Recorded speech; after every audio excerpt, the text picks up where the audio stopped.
আচ্ছা, class 9 chapter 15 20 দাগে 3।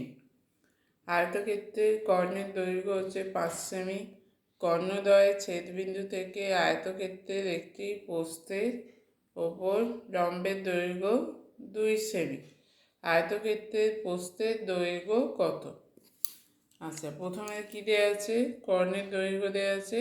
কর্ণের ছেদবিন্দু থেকে লম্বের দৈর্ঘ্য দেওয়া আছে 2। আয়তক্ষেত্রের কর্ণ, এই কর্ণটা দেওয়া আছে 5, আর এই ছেদবিন্দু থেকে লম্ব দেওয়া আছে হচ্ছে 2। আচ্ছা, আয়তক্ষেত্রের কর্ণ কি করে? সমদ্বিখণ্ডিত করে। আয়তক্ষেত্র তো সামান্তরিক, তাহলে সামান্তরিকের কর্ণদ্বয় পরস্পরকে সমদ্বিখণ্ডিত করে, তাহলে আয়তক্ষেত্রের কর্ণ সমদ্বিখণ্ডিত করবে। তাহলে এই অংশটা অর্ধেকটা হবে 5/2, এই বাকি অংশটা হবে 5/2।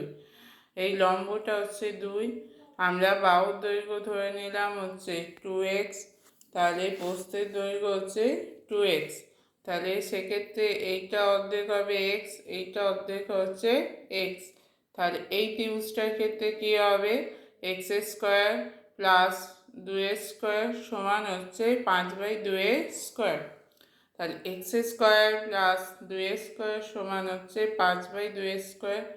x² প্লাস 2x² হচ্ছে 4 সমান 25/4। x² সমান 25/4 মাইনাস 4, বিয়োগ করলে হচ্ছে 4 লসাগু 25 মাইনাস 4 গুণিতক 4 16, 9/4 সমান 3/2x²। তাহলে x এর মান বেরোচ্ছে 3/2। x মানে এইটা 3/2, তাহলে এই প্রস্থের দৈর্ঘ্য কত? 2x।